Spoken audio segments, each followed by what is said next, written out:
You are listening to Meet the Thriller Author. I am your host, Alan Peterson, and each episode of this podcast will introduce you to a new author in the thriller, mystery, and suspense genres. As a reader, I've been a fan of those type of books for a very long time, and that is why I write in that genre now, and so I'm excited to introduce you to new authors. Discovering new books and authors is such a fun thing to do, and that's what I hope to do with these interviews. So stay tuned for the next episode of Meet the Thriller Author.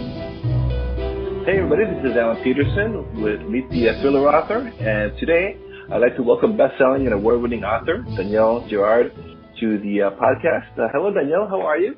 I'm well, thank you, Alan. Thank you for having me. It's fun to be here. Oh no, thank you. Yeah, thank you so much for being on the show. It's really exciting. For our listeners who aren't familiar with you, can you tell us a little bit about yourself and your books? Absolutely. I published my first book 100 years ago, actually. Not quite, but in 2000 I was 29. I published with Penguin Putnam for 5 books, and then did a few books on my own. I have 4 standalone books first, and then I have a 5-book series called The Rookie Club, and then most recently I've got the beginning of a new series which features medical examiner Annabelle Schwartzman. All my books are set in the San Francisco Bay Area, which is where I grew up. Still my favorite place on earth. My novels are gritty, I've been told. People compared my first novel to Silence of the Lambs, but I had to leave in the middle of that movie, so I'm not really sure if that's a fair comparison or not. And did you leave because you didn't like it or because it freaked you out? Oh, I was terrified. It was the scene, where he's in the, not to spoil it for anyone who hasn't seen it, but he's in the jail and he's cut that guy's face and put it on his own, and I was I'm done. I can't watch anymore. It's too scary. But the first book I ever wrote was about a serial killer, and people did make that connection. But I think I think I'm not nearly that dark. But maybe I'm wrong. Yeah, well, I'm reading Exhumed right now, and it's been great. I live in San Francisco, so not only is it a great thriller, but I love reading books that are set here because then it's like, oh, cool, this is here and there. Yeah, exactly. Some places that are familiar. I tried to use anybody's real address. I think I might get in trouble if somebody was like, wait a minute, that's my house where that happened. So, but I do love that. That's my favorite city. So. And so why did you start writing thrillers? Is that something you were a fan of before you started writing them? Well, I guess as a kid I read Nancy Drew and then Agatha Christie, but I didn't know I was going to write suspense novels. I actually started out and spent some time in finance. When I'm the first of 4, and writing books was not an acceptable career choice. I was allowed to be in business or medicine. So I went to Cornell University and was pre-med with a minor in Italian. And then I spent some time in finance. I met a woman when I was working in finance, actually in Cincinnati, Ohio, who was a romance writer. And I was so enthralled with the fact that she'd published books, and I thought she was so cool. And so she sort of encouraged me to just start a book. And this was when I was young, newly married. We didn't have very much money, so sitting at a computer was a good way to, spend the time. On page 5, somebody died, and when I showed the book to my friend, she said, "Well, you're not writing romance." And that was just it. After that, I think I love the adrenaline. I love the sense of things come down to life and death because I don't think that there's any greater stakes. And I'm a real fan of law enforcement. I don't have law enforcement in my family, and I know it's such a complicated time to be in law enforcement and to talk about law enforcement. But I think it's an incredibly difficult job. I think every day, going out there and not knowing what's going to happen and who you're going to run into. I just have a lot of respect for the people that do that. Like I do for soldiers and that kind of thing. And I'm not brave enough to be that person, so I sit in the basement and write about them. Yeah, that's the fun part. Yeah, no, it's such a tough job. They have to, especially the police officers, they have to be like social workers and psychiatrists, psychologists. It's like crazy. A little of everything, exactly. Yeah. And so, where do you get your ideas for your books? Well, That's a good question, and they come from different places. The idea behind Savage Art, which is my first book, that story is about an FBI profiler who was attacked by the serial killer that she was profiling, and she left the D.C. area and comes to San Francisco to get better, really, to be sort of nursed back into health. And one of the thing that happened to her when she was attacked by the serial killer, who sort of considered himself Leonardo da Vinci, was he dissected her hands, so she didn't have the use of her hands, and of course that means she couldn't be a police officer, right? I mean, she can't hold a gun or a pen or zip up her pants or anything. But I had read about this at the back of the New York Times Magazine. They always profile sort of a person, and I had read one of those at the back of one of those magazines about a police officer who had been injured in a car accident, and it had left him without the ability to use his right hand, which was, of course, his shooting hand. And there was something about that really sort of spoke to me about what do you do when that is not just, of course, your vocation, but it's your love and your passion, and it's taken away from you. So for me, that was sort of the question that started the story that became Savage Art. And I like to think that's the way the books start, is there's just a little seed of who the character might be and what situation might be the sort of most complicated and challenging for the protagonist. And every book features, even the series actually, each book features a different lead protagonist, a different lead woman in law enforcement. Every book, I mean, Annabelle Schwartzman in the new book is a medical examiner, but before that, every protagonist is actually in law enforcement. And so it's really interesting to me to sort of take the psychology of the person, mate them with the psychology of a situation, a crime, where you can get kind of the biggest thrill and the most intensity and drama, if that makes sense. Yeah, you mentioned that you have gone to a pre-med. Did you find any of that find its way into Zoom, this new series of Dr. Annabelle Schwartzman? Well, I mean, when you're pre-med, you learn more about chemistry than you do about medicine. Okay. So no, but maybe having an affinity for the sciences has helped me. Certainly, there's a ton of research that goes into writing about a medical examiner, and I'm going to make mistakes. Hopefully they get caught before we go to publication. But I definitely I have a bunch of medical research people that I can access. I don't yet have a medical examiner, and that's probably what I need to find, is somebody who can really answer some very, I like to have these really out there questions about how would this person die if these things happened. And regular doctors are sometimes look at me like I'm a little strange. I think a medical examiner would probably be able to play along, but in the meantime, I do think I have an interest in medicine. My father was a physician, and my uncle's a physician, and there's some physicians in our family. So I love the medical aspect. I think it's something new, and it adds a different perspective to the whole question of law enforcement and catching the bad guy. And do you ever base any of your characters on real people or on yourself? Did your personality end up finding their way into your books?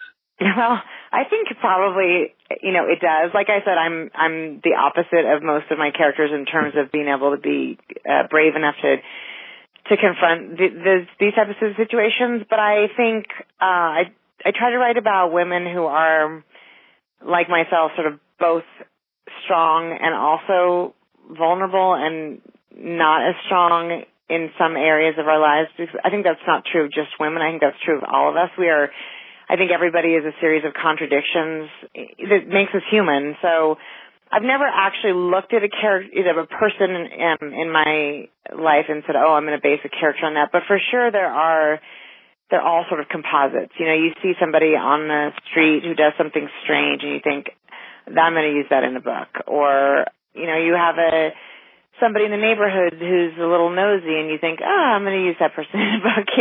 There's those kinds of things for sure. They sneak in. And do you find is there a difference between writing you have several standalones and the series? Do you find a difference between writing a book that you know is going to be part of a series versus a standalone? Yeah, I think in the beginning I couldn't imagine writing a series. I felt like it took so much to create a character and get her through whatever was happening to her, and then at the end I sort of was like, okay, now I want to get divorced and find somebody new to spend a year with. So I love those characters. I actually brought the main character of the fourth standalone, Cold Silence, is actually the protagonist of Interference, which is the Rookie Club book number 4.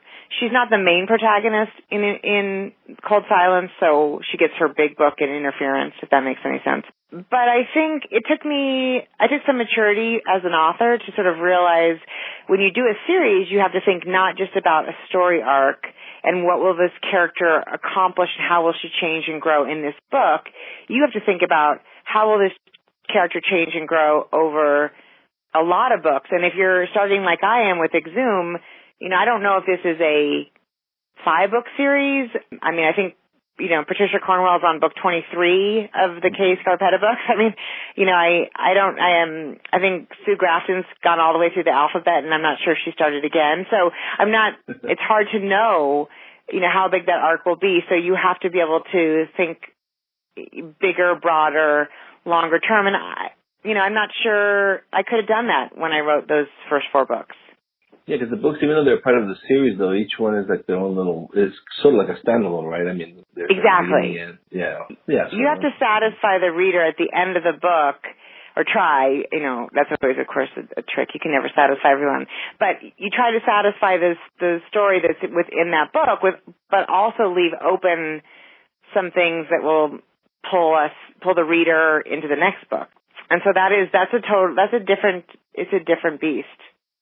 Well, it sounds like you're satisfying a lot of people because Exhume is doing incredibly well. Where's the pre-order? It's already top 5 in all of the Amazon store. It's been really fun. Thank you. That's really exciting. It's my 10th book, so you think it's been a long time coming. I hope people love it. I hope reading Exhume helps them discover some of my earlier stuff too. So I'm super excited. I have an incredible publishing team behind me who really believed in the book, and it's really what it takes nowadays is not just a great book, but an incredible support system, because it's as it's hugely competitive, and there's a lot of really, really great books out there.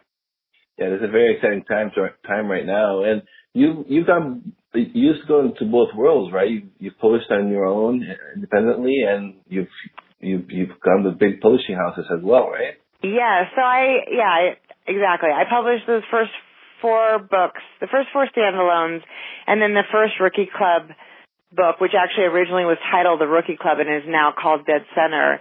And at the time, Penguin Putnam wasn't interested in the Rookie Club that way. They were looking maybe for something with a little bit more romance, and I'm afraid I'm really not a romance author in any way. I don't everybody says, sex sells, and I'm like, I know, I've heard that, but it's not my thing. So I took the Rookie Club series back. I actually went back and got my MFA. I did that, which was an incredible experience, kind of weird as a genre writer to get an MFA. But it was such a great experience to learn how to write. I mean, as I said, I was not a writer undergraduate. I had one creative writing class, which I loved, but that was sort of all I could fit in with the curriculum I was doing to try to go into medical school and that. So I went back, got my MFA, and then I published the next 4 Rookie Club books on my own. And I had some help with the publicity of those, because I really, really don't want to be the person who sells my books. I just want to be in the basement writing them. So I had some help with that. But then I started this new series with Annabelle Schwartzman, and my husband, who always will take credit for the good ideas, and sometimes they belong to him. He said, really, if you ever are thinking about getting back in traditional publishing, wouldn't the first book in the series be the time to send it out? And I thought, oh, okay, well, that kind of makes sense. So I reached out to an agent who I have loved and respected for 20 years, and who rejected me very kindly 20 years ago when I started in the business. And she took me on, and she helped find Exhum a home, a lovely home at Thomas and Mercer. And he gets a lot of kudos for that decision. He did a good job. It worked out then, right? It worked out really well, right, exactly. He gets blamed probably if it didn't, but no, he gets credit on that one for sure. So, yeah, it's been so much fun. In fact, I was at VoucherCon this past weekend, which is you probably know, the world's largest mystery convention. And I haven't been in 12 years. It was in New Orleans this year, and it was really fun, a really fun time to come back. My book's not out officially yet. It's not out till October 1st, so there's no pressure to be on a panel, no pressure to sign books. I just got to go and see some old friends and, have lunches with my editors and my agent, and it was really, plus it was New Orleans. How can you say no? It was so fun. Yeah, exactly. It's such a cool city. It's a wonderful city. And so what is your writing process? Are you an outliner? Do you plot? Or? So, I'm working right now on Excise, which is the second book in the Dr. Schwartzman series. And so I'm thinking a lot about my process. It changes a little bit every book. I used to be I used to write really in order of the book. So I felt like I had to sort of know, I can't write what happens later in the book unless I know what happens right now. And that isn't as true anymore. I use Scrivener. I don't know if you've heard of that. It's a software I was hesitant to start on because I felt like I knew words so well, and I didn't want to have to relearn something. I feel like I'm too old to relearn new tricks. But it's actually been wonderful because there's a lot of things you can do in terms of dragging scenes around, and it gives you places to kind of storyboard. And so I wouldn't say I outline. I would say I have a few really big scenes in mind for the book with some sense of sort of who did it and how it will resolve. And then I write towards and around those. So if I get stuck somewhere, then I try to pick up where I think it's going to leave off. And of course, you have to, once you get it all as one, massive piece, you have to do a lot of fixing to finesse those transitions. But that's basically what I do. I try to write, my real goal with writing is to write 1,000 words a day, every day. Because I think if you take a day off, it's that much harder to get to it the next day. And if I write 1,000 words a day and get to about 110,000, and then I cut, 15 to 20% of that goes away, then I usually end up with, about the right thing. Yeah, it's like the sweet spot right around there, right? Mm-hmm. Yeah, and sometimes a little longer, sometimes a little shorter. And then sometimes my editor will help by saying, you don't really need this scene. So that happens at the end. But the consistency for me has really been key. And I know, I've read Stephen King on, his book called On Writing. And of course, so Bird by Anne Lamott. And a lot of people talk about that consistency and just really just working on it all the time. And I do think for me, if I write 1,000 words a day at least, and sometimes, you get lucky and you have a day where it's amazing and you write 1,500 or 1,800 or 2,000. But the story then, when I'm home with my kids at night and I'm making dinner and doing dishes, the story is sort of building in the back of my head. So that when I go to bed, I might write down a few notes about what I think is going to happen tomorrow. And that just makes it so much more fluid. And once you have the fluidity, it's so much easier because nothing's harder than a blank screen. And do you write usually in the same spot, or do you switch it around? Well, I have a beautiful office, and it is in the basement, which sounds funny, but it has windows, and and I look out into the yard, and it's pretty quiet down here unless somebody's bouncing a basketball in the living room. So I like this place. But yes, I do. I have a laptop and then a monitor, and so a lot of times the office is filled with other things that have to get done, bills to pay and doctor's appointments to, arrange and that kind of thing. So I just unplug the laptop and I'll go to somewhere else in the house. I sometimes write in a coffee shop. I know a lot of people do that. I get really distracted. It works if I'm really deep into a book, but if I'm starting a book like I am right now, I really need to be where it's quiet, and I get distracted only by things like laundry and dishes. Do you listen to music, or is it like really nice and quiet? No, it's really nice and quiet. Unless I'm somewhere else. Yeah. Yeah. I'm amazed, actually. So, I mean, I can listen to sort of like monk music, you know, like the kind of stuff that you get in a massage to or something, but I can't listen to music with words. I feel like that would mess me up. But I know obviously tons and tons of people do it, and some can't do it without. So everybody's a little different, I guess. Yeah, I guess whatever works. Yes, I would get distracted sometimes too if I was trying to listen to music. Like, oh, that's such a great song. Exactly. Yeah, let's Google what that guy's doing now. Right. Yeah, exactly. When was his last album out? What does he look like now? Wow, he looks old. You know, I mean, it's just 2 hours later. Yeah, down the rabbit hole, exactly. What are some of your influences as a writer? Do you have any authors that you like could point to and say, oh, that's really he or she? Yeah, I mean, I think I have most of my reading is more literary. I find, you know, it's not been always true. Certainly when I started out, I read a ton of mystery and suspense just to understand the genre and the idea of red herrings and how stories, you know, developed and where the reveals were. Now, because I just have read so many, and also because I feel like it's a distraction to read somebody else's mystery when I'm trying to plot my own. I sometimes feel like, oh my God, wait, was that my idea? Did I get that from somebody else? And so I don't read as much as I did. But you know, I still love. I mean, you know, my favorite authors in the genre world are John Connolly. If you're not familiar with him, he's an Irish author whose Charlie Parker series is set in Maine, and he's, I think, brilliant and also an incredibly kind person.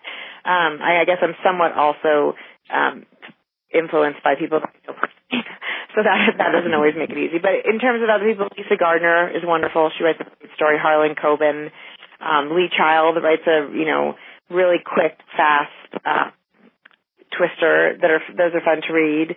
Karen Slaughter, Michael Connolly, of course. I mean, you know, all the big guys. Alistair Burke is great.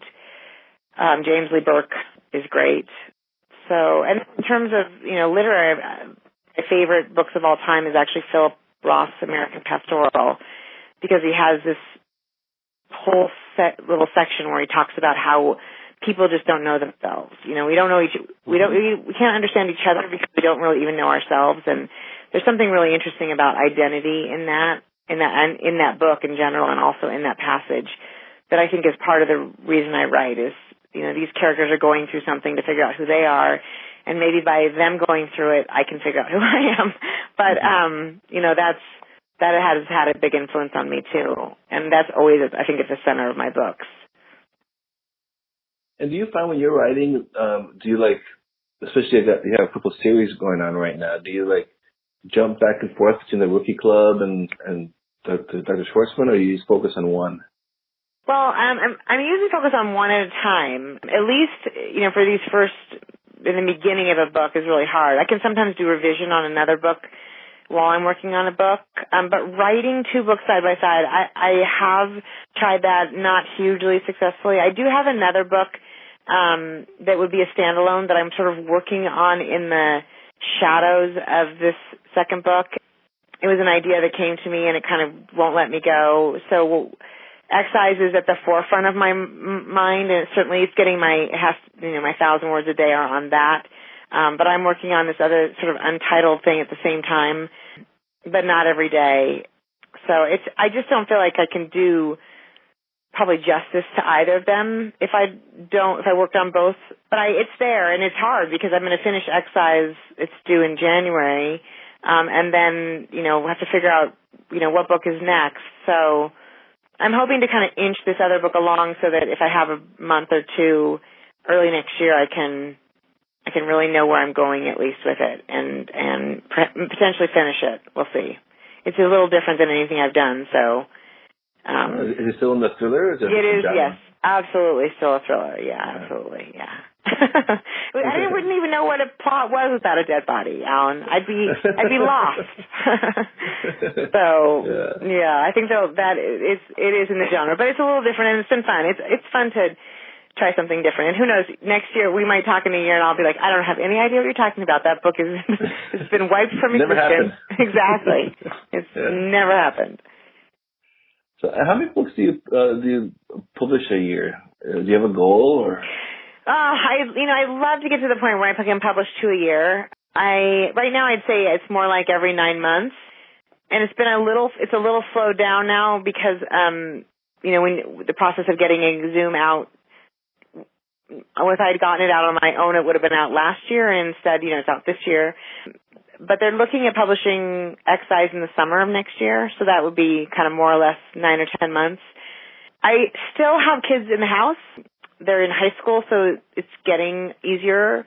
I do imagine, when they go to college, there'll be longer days. So right now my day really kind of hard stops at 3, which means, between the time they go to school at 8:30 and 3, there's just not enough time to really work on 2. But I think, I'd like to, ideally this other book that I might finish may put me in a position where I would have, sort of something else to do so that I'm doing 2 a year or getting closer to doing 2 a year. That would be really wonderful, 2 a year. But that might be a stretch for me. I'm not sure. And what's your research process like? Because your books are very detailed. There's a lot of, like I said, I've been reading Zoom, and you seem to really do a lot of research for your work. Yeah, thank you. I do. I know there's people come in on all sides of research. I know Lisa Gardner is she could really research for 3 years to write a book. And Harlan Coben says he doesn't research anything. He just puts asterisks in where until the very end, and then he fills in whatever he needs. I'm definitely somewhere in the middle, particularly about things that are technical, like how somebody died or, how a body would present but in general, I mean, if I'm going to talk with any authority about, part of the book is set in Charlotte, North Carolina, Exhumed. That's the first time I've set a big part of a book in somewhere other than the Bay Area. And so I spent some time there, and I have some wonderful resources down there where I can call and say, can you take a picture of, what's between that street and that street? And, a lot of it you can get on Google Earth. You can do some things with that. But I beg, steal, and borrow from friends and colleagues and people who are in other places. I mean, I know for my book Dead Center, there was something that came up with the soil that you find in San Francisco, and so I was fortunate enough to stumble upon a soil expert at UC Davis, and I called and left a message and said, "This is going to sound crazy, but I'm this author, and I have a question about how you would differentiate soil in this area versus this area," and he called me back, and it was so helpful. We emailed back and forth, and he gave me exactly what I needed. And and it's fun I think a lot of people think it's fun. If they don't think it's fun, they usually don't call you back, which is absolutely their prerogative. But if they do think it's fun, people like to apply their science or their art to something a little different. So they're usually pretty willing to help, which is really wonderful, because you can't be a soil expert and a guns expert and a medical expert, and it's just not practical.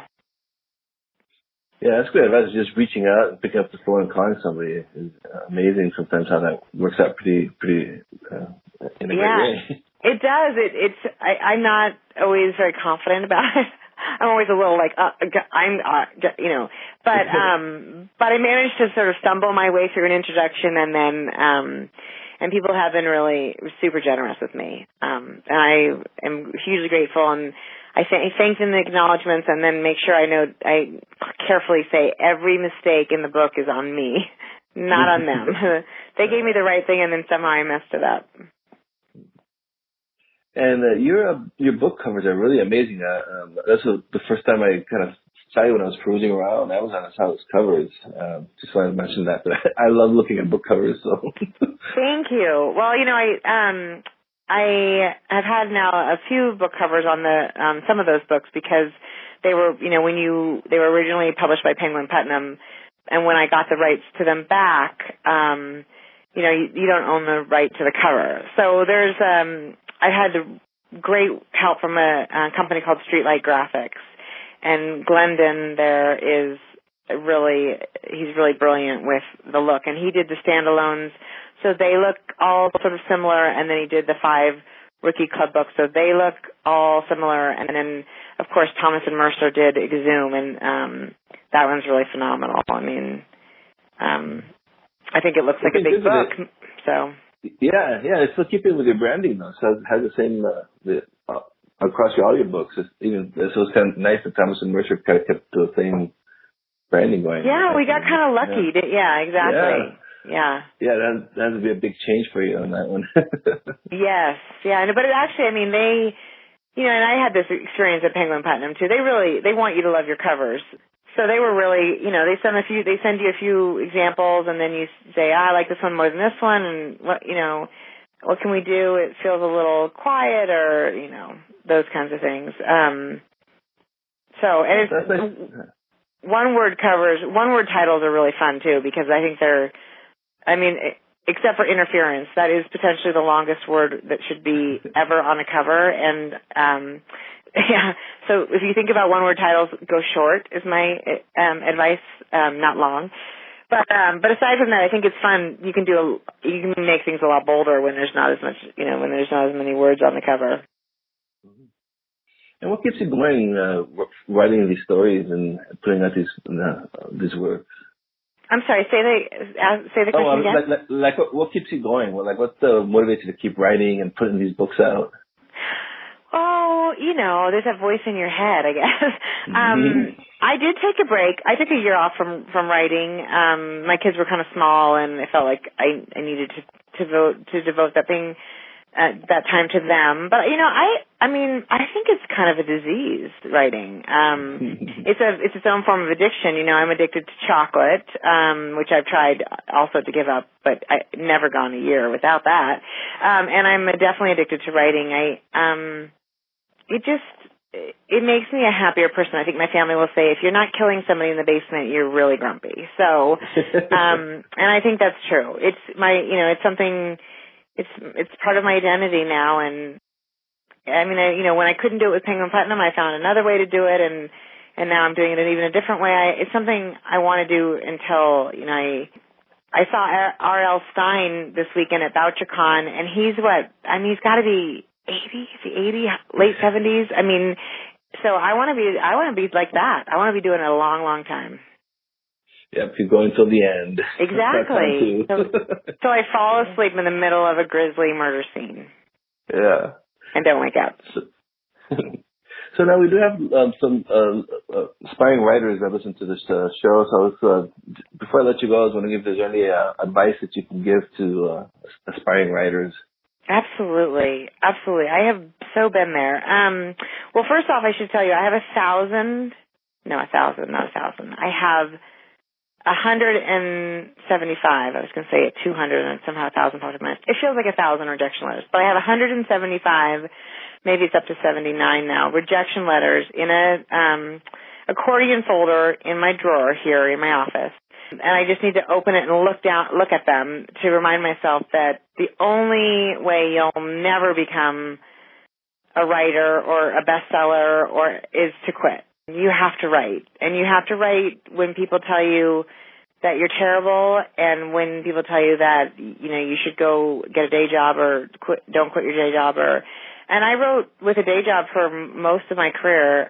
I quit my day job about 2 years ago. So my first book was out in 2000. So 14 years I wrote, and worked and had kids. So I know it's a really hard thing to do. I didn't write 1,000 words a day for sure.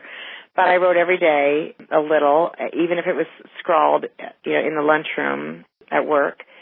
And, I think there's a lot of really good books on writing. I think I prefer the books on writing than I do the conferences. I think conferences are a good way to meet other writers and to pitch with agents and to try that. But I think you get more bang for your buck by, spending time with books on writing. And actually books on screenwriting, have always been a really good way for me to kind of learn about story. In fact, I think Robert McKee's book is called Story.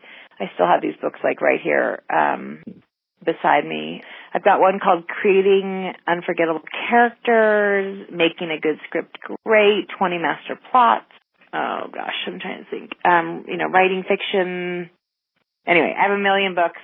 And then reading, a lot of the kind of book you want to write, because I just think it helps you understand, again, story, character, how those things come together and work off one another. So it's not an easy business. It's, I hope maybe I'm at a point where it's going to get easier, but you never know. I'm certainly not going to count on it not being, there'll be another rejection down the line, I'm sure of it. So, those are my thoughts on that. I really just urge people to not quit. If it's something you really, really want to do it. And if you don't, and then on the flip side, it's not, it looks romantic. It's not that romantic. It's as grueling as, you could be tiling a bathroom, and feel like you're accomplishing a lot more than I do in a day. So, if you don't love it, God, find something you do, because if it doesn't grab you by the throat and hang on, I don't think it's even among the 1,000 most fulfilling jobs. But if you love it, it's worth it. All right. Well, thank you very much for being on the show, and your book in Zoom. I'll have links on the show notes for people and to your website as well, so they can pick it up. But this is probably by the time I post this, maybe it'll be number one by then. Yeah. Okay. Well, here's hoping. That would be wonderful.